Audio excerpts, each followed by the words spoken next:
Olá! Hoje eu vou falar a respeito do contratualismo e do contrato social. O contratualismo, ele define um pensamento político e filosófico que estabelece a ideia de um pacto social, a partir do momento em que a sociedade civil surgiu, pois antes disso, os seres humanos eles viviam em seu estado natural, que para alguns filósofos nesse estado, os indivíduos eles tinham um lobo dentro de si, ou seja, eles não sabiam viver em sociedade, eles não podiam viver em sociedade. E diferente deles, existia a ideia de que eles sim podiam viver em sociedade, pois eles tinham uma certa ideia de consentimento. Mas a ideia de um contrato social, ela parte do princípio de que a sociedade é estabelecida um comum acordo para que certo fim seja alcançado.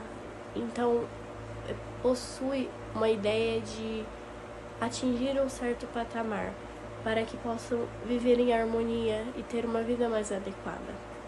Voltando à ideia de uma sociedade em estado natural, o número de conflitos era muito alto. As pessoas não conseguiam viver em sociedade, não existiam regras a serem seguidas. Então, assim, para que essa situação melhorasse, algumas pessoas desenvolveram teorias para uma organização social, como um conjunto de leis, por exemplo. E dentre essas pessoas que desenvolveram hipóteses estão os filósofos.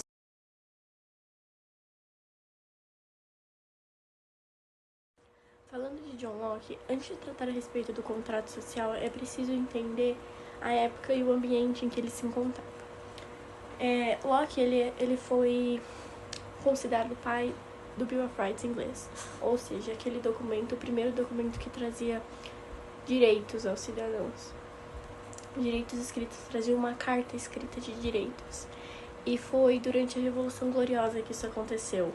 E o principal objetivo era o fim do absolutismo, o fim daquele governo concentrado. E com isso, Locke articula uma ideia de contrato social que é extremamente contra o absolutismo. Ele defende a ideia de que não há um poder que venha de Deus, aquele poder inato, o qual os reis absolutistas defendiam o seu governo. Para Locke, um contrato social é a base para que toda a sociedade funcione. Para ele, a sociedade civil se levanta a partir de um pacto entre indivíduos que antes de tal acordo viviam sob situação de natureza. Diferente dos outros filósofos, Locke ele via o cidadão em estado de natureza como algo pacífico, pois mesmo nessa condição o homem tem meios de compreensão da lei natural. Então ele não via esse lobo dentro do ser humano como Hobbes. Outra diferença bem marcante entre as ideias de Hobbes e Locke é que para Locke o Estado não deveria ser aquele Estado forte, absolutista, concentrado, mas sim agir em conformidade com os limites do direito à propriedade, que era a principal. Como Locke foi pai do Bill of Rights inglês, é preciso destacar algumas de suas características.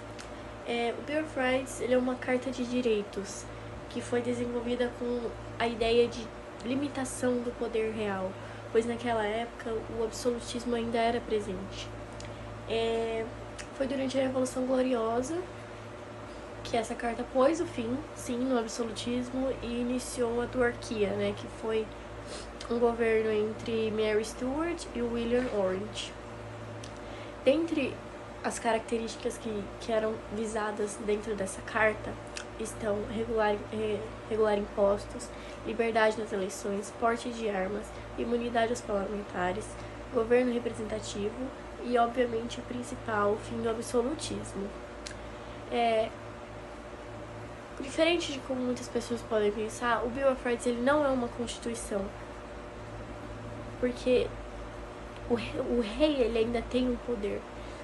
No caso das constituições, não acontece.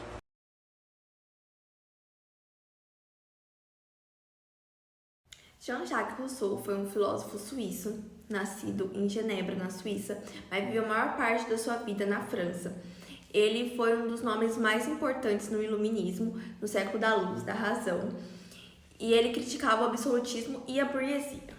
Sobre o estado de natureza, Rousseau batia de frente com as ideias de Thomas Hobbes. O estado para ele era um estado sem lei, sem influência, sem qualquer tipo de influência ou interferência do estado. Para ele, o homem, ele é bom por natureza, por ele não ter sentimentos, ele só usufrui da natureza para o seu bem-estar, que seria comer, dormir, sobreviver, o chamado de o bom selvagem. É uma frase muito dita nos pensamentos de Rousseau, é que o homem nasce bom, mas a sociedade o compõe. Mas uma adaptação melhor para essa frase é: o homem, ele nasce cru, ele não tem sentimentos, ele não é bom ou ele não é mau, mas a sociedade o compõe, a sociedade que faz dele.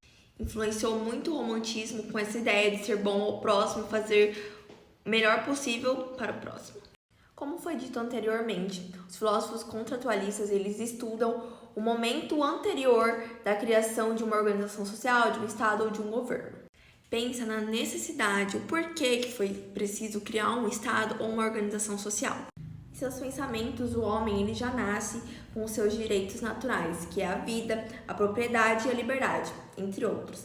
E então as pessoas se organizam para proteger esses direitos que naturais do ser humano. O ser humano nasce e já existem esses direitos.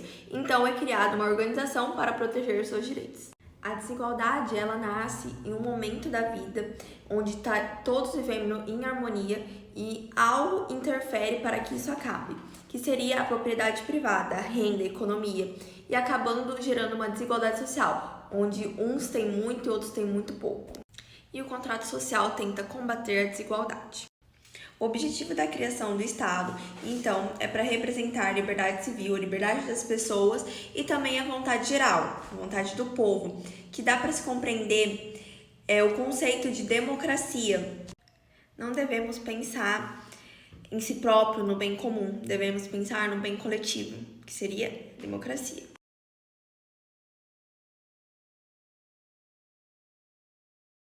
Para Thomas Hobbes, o estado de natureza do homem era ser mau, cruel e egoísta, fazendo conflitos e guerras. Dessa maneira, as pessoas começaram a pensar: é melhor viver sob o domínio de alguém, sob o domínio de um governo, de um estado. Em troca disso, eles recebiam segurança. E eles apoiavam o governo absolutista. Desse modo, o governo absolutista ele era escolhido porque, como as pessoas elas eram iguais, a igualdade para Hobbes não era algo bom, porque todas as pessoas eram maus. Então, como todas as pessoas iam ser mal, o que ia fazer diferença? Não ia dar em nada. Então, eles acharam melhor ter uma desigualdade. Então, utilizaram do governo absolutista, que era o poder concentrado na mão de uma pessoa só, para comandar o resto. Os pensamentos de Hobbes traziam a ideia da obediência. Ele pensava que, através da força, isso acabaria com os conflitos e com as guerras, trazendo a paz e a ordem para a sociedade. Ele inicia sua filosofia política falando que o indivíduo é a base dos seus pensamentos. Diz também que o homem ele não é natural. Todos os homens têm uma ligação, uma associação com outros homens. E só através de um pacto irá fazer com que os homens que vivem em função do seu interesse pessoal viverá em conjunto, juntos e se ajudando. Uma das suas obras muito marcantes foi Do Cidadão e o Leviatã.